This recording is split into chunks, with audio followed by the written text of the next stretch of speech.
జై శ్రీరామ్. శ్రీమాత్రే నమః. శ్రీ గురుభ్యో నమః. 2026 సంవత్సరం ఆషాఢ మాసంలో శుక్లపక్ష ఫలితాలు. శుక్లపక్షం అంటే అమావాస్య తర్వాత మొదలుకొని పాడ్యమి నుంచి పౌర్ణమి వరకు ఉన్న ఈ పక్షం అంతా, ఈ 15 రోజులు కూడా శుక్లపక్షంగా వ్యవహరిస్తాము. ఆషాఢ మాసంలో శుక్లపక్షంలో ఎలాంటి ఫలితాలు ఉండబోతున్నాయి గోచర రీత్యా ద్వాదశ రాశుల వాళ్ళకి, ద్వాదశ లగ్నాల వాళ్ళకి? గోచారంలో గ్రహ గమనాలు మొదటగా మనం పరిశీలిద్దాం. వృషభ రాశిలో మంగళ సంచారం, మిథున రాశిలో వక్రించిన బుధుని సంచారం. వక్రించిన బుధదేవుడు 22వ తారీఖు వరకు వక్ర గమనంలో ఉండి 23వ తారీఖు నుంచి కూడా ఆయన సవ్యగతిలోకి వస్తారు.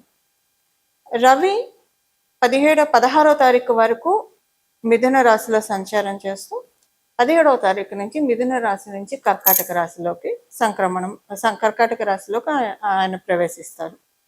అక్కడే దక్షిణాయన పుణ్యకాలం కూడా ప్రారంభమవుతుంది. గురుదేవుడు దేవగురువైన బృహస్పతి కర్కాటక రాశిలో సంచారము, రెండు గ్రహాలు సింహరాశిలో సంచారం, శుక్ర భగవానుడు, కేతుదేవుడు, వీరిద్దరూ కూడా సింహరాశిలో వారి సంచారం. అలాగే రాహుదేవుడు కుంభరాశిలో ఆయన సంచారము, శనేశ్వరుడు మీనరాశిలో సంచారం, ఆఖరిదైన మీనరాశిలో ఆయన సంచారం ఉంది. ఇవి గోచారంలో ఉన్న గ్రహ గమనాలు. ఈ గ్రహ గమనాలను అనుసరించి ఈ సమయంలో ద్వాదశ రాశుల వాళ్ళకి, ద్వాదశ లగ్నాల వాళ్ళకి ఎలాంటి ఫలితాలు ఉంటాయి ఇది మనం చూద్దాము. ఈ పక్షం ఆఖరిలో శనీశ్వరుడు కూడా వక్రగతిలోకి వెళ్తున్నారు. ఇవి గోచార గ్రహ గమనాలు. ఈ గోచార గ్రహ గమనాలను అనుసరించి ఎలాంటి ఫలితాలు ఉంటాయి? ఈ ఫలితాలు అసలు తెలుసుకోవడానికి ముందుగా ఈ పక్షంలో గోచారంలో గ్రహాలు ఎలా స్థితిలో ఉన్నాయి, శుభత్వాన్ని సూచిస్తున్నారా, జాగ్రత్తని సూచిస్తున్నారా, ఇవి మనం ఇప్పుడు మాట్లాడుకుందాం. గోచారంలో బుధ భగవానుడు వక్రించి ఉన్నాడు. ఈ గోచారంలో లాస్ట్లో అంటే ఈ పక్షం ఆఖరిలో ఆయన వక్రగతిలోంచి బుధ భగవానుడు బయటకు వస్తాడు. ఈ పక్షం చివరిలో శనేశ్వరుడు వక్రగతిలోకి వెళ్తున్నాడు. ఇది ఈసారి ఉన్న ప్రత్యేక అంశము. బుధ భగవానుడు వక్రించి ఉండడం, ఆయన స్వక్షేత్ర గతుడై ఉన్నాడు. స్వక్షేత్ర గతుడై ఉండి వక్రగతిలో ఉండడము, అలాగే గురు భగవానుడు ఉచ్చ స్థానంలో ఉండడం, ఇదంతా కూడా స్పెషల్ గ్రహస్థితిగా మనం పరిగణించాలి. అయితే ఇప్పుడు దీన్ని దృష్టిలో పెట్టుకొని ద్వాదశ రాశుల వాళ్ళకి, ద్వాదశ లగ్నాల వాళ్ళకి ఎలాంటి ఫలితాలు ఉంటాయి ఈ విషయాన్ని మనం ఇప్పుడు చూద్దాం. ధనుసు రాశి ధనుసు లగ్నంలో పుట్టిన వాళ్ళకి, ఈ ధనుసు రాశిలో పుట్టిన వాళ్ళకి ఈ పక్షం అంతా కూడా స్టార్టింగ్లో పక్షం మొదటి వారంలో కొన్ని అవమానకరమైన సంఘటనలు చూస్తారు. నా అనుకున్న వాళ్ళు, అది ఇంట్లో వాళ్ళు కావచ్చు, బయట వాళ్ళు కావచ్చు, వాళ్ళ నుంచి చీటింగ్ కావచ్చు, బ్యాక్ స్టాబింగ్, అవమానము ఇలాగ అనిపిస్తుంది. నోటితో మాట్లాడుతూ నొసటితో వెక్కిరిస్తున్నారు అనని బాధ అనిపిస్తుంది. మీ వెనక మీ గురించి మాట్లాడిన మాటలు తెలుసుకుంటారు, అది కూడా మీకు చాలా బాధ అనిపిస్తుంది. అసలు అంత అగత్యం ఏమొచ్చింది, మీరు వాళ్ళకి ఏం చేశారు, ఇలాంటి ఆలోచనలు కూడా బయలుదేరుతాయి. కానీ వాళ్ళు ఏంటంటే ఇంకెందుకు వాళ్ళతోటి మాట్లాడడం కూడా అనవసరం అన్నట్లు అనిపిస్తుంది. ఇది మొదటి వారం వరకు ఉంటుంది. తర్వాత వారాల్లో ఇది హీల్ అయిపోతుంది. అలాగే దీన్ని మీరు పట్టించుకోకర్లేదు, క్యారీ ఓవర్ కాదు కాబట్టి పట్టించుకోకర్లేదు. ఈ వీక్ వరకు కూడా బాగా పించింగ్గా ఉంటుంది. అన్ని రకాలుగా కూడా ఇలా కొంచెం పెక్యులర్గా ఉంటుంది.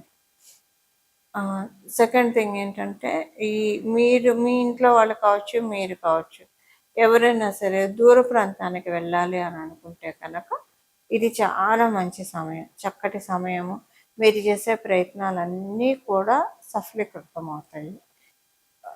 ఎలాంటి ఇబ్బంది ఉండదు. కొత్త ప్రాజెక్ట్స్ ముందుకు తీసుకెళ్ళడానికి రైట్ టైము.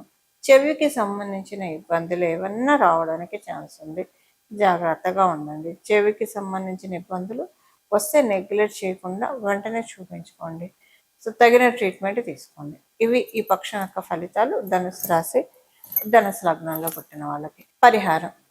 పరిహారము ఈ పక్షంలో చేసుకోవాల్సిన పరిహారము.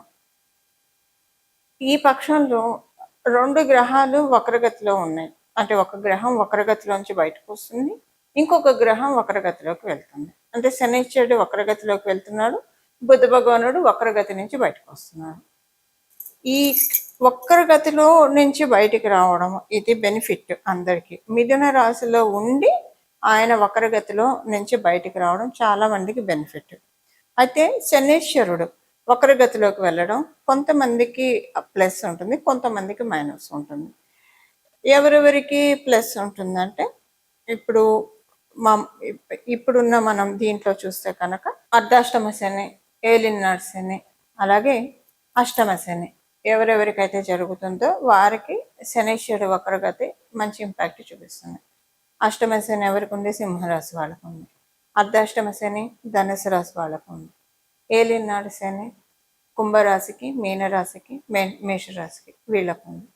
వీళ్ళందరికీ కూడా ఒక రిలీవింగ్ ఫ్యాక్టర్ శనీశ్వరుడు వక్రగతిలోకి వెళ్ళడం.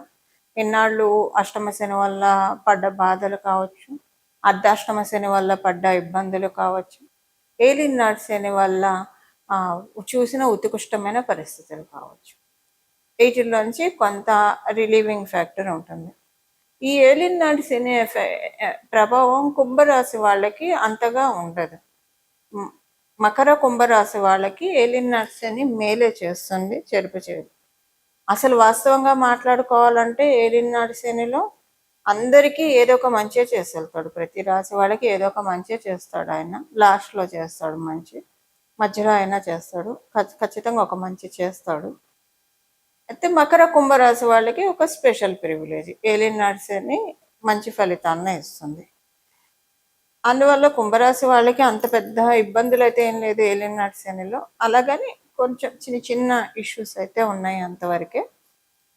ఇప్పుడు వీటిలోంచి అర్ధాష్టమ శని, అష్టమ శని, ఏలినాటి శనిలో ఉన్న వాళ్ళకి కొంత ఊరట ఉంటుంది. ఆయన వక్రగతిలో వెళ్ళడం వల్ల, శనీశ్వరుడు వక్రగతిలోకి వెళ్ళడం వల్ల ఊరట ఉంటుంది.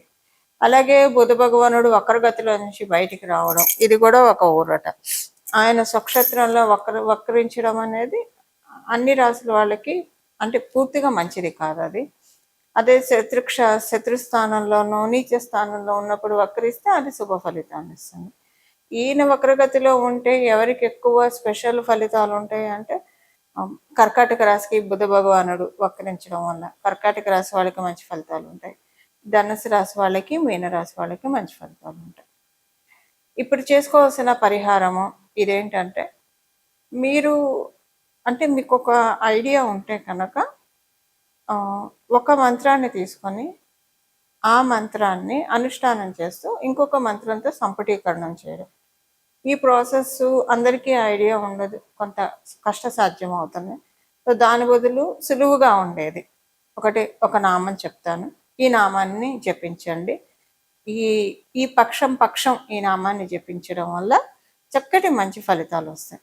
అమ్మవారిని, అయ్యవారిని ఇద్దరిని కలిపి ఆరాధించాలి. ఇద్దరిని కలిపి నామజపం చేయాలి. ఇద్దరిని కలిపి నామజపం చేయాలి.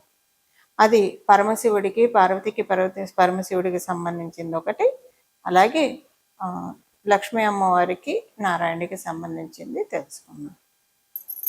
నమశివాయైచ నమశివాయ, నమశివాయైచ నమశివాయ, నమశివాయైచ నమశివాయ ఇలా జపిస్తే దుర్గా భవానీ శంకర్లను ఏకకాలంలో ధ్యానించినట్లు.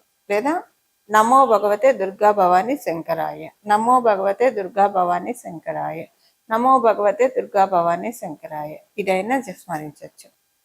అలాగే నమో భగవతే రమా సత్యదేవాయ, నమో భగవతే రమా సత్యదేవాయ, నమో భగవతే రమా సత్యదేవాయ ఇలాగనే చెప్పచ్చు. నమో భగవతే శ్రీ సత్యదేవాయ, నమో భగవతే శ్రీ సత్యదేవాయ, నమో భగవతే శ్రీ సత్యదేవాయ అన్న స్మరించవచ్చు. శ్రీనివాస శ్రీనివాస శ్రీనివాస గోవింద, శ్రీనివాస గోవింద, శ్రీనివాస గోవింద అన్న స్మరించవచ్చు. ఏదైనా మీరు పట్టుకోండి, ఈ నామాన్ని ఈ పక్షం జపించండి. మనసులో మీరు ఇవి నామాలే కాబట్టి ఎప్పుడు దీనికే నియమ నిబంధనలు అంటే ఏమీ ఉండవు. మీరు ఎప్పుడు కూడా సర్వకాల సర్వావస్థల్లో ఈ నామాన్ని జపించుకోవచ్చు. మీరు బయటకెళ్తున్నారు, ఆఫీస్‌కెళ్తున్నారు, లేదా ఎక్కడన్నా ఉన్నారు స్మరించుకోవచ్చు. పడుకున్నారు మంచం మీద అప్పుడు కూడా నామజపానికి ఎటువంటి తప్పు లేదు. ఎట్లాంటి నియమాలు కూడా లేవు. భోజనం చేస్తున్నారు, భోజనం చేస్తూ స్మరించుకోవచ్చు. అసలు భోజనం కాలంలో భగవన్నామ స్మరణ చేస్తూనే భోజనం చేయాలి. సో వంట చేస్తున్నా, ఏ పని చేస్తున్నా సరే భగవన్నామ స్మరణ చేసుకుంటూ చేస్తే కనుక ఈ పక్షం అంతా కూడా దైవబలం చక్కగా ఉన్న పక్షము.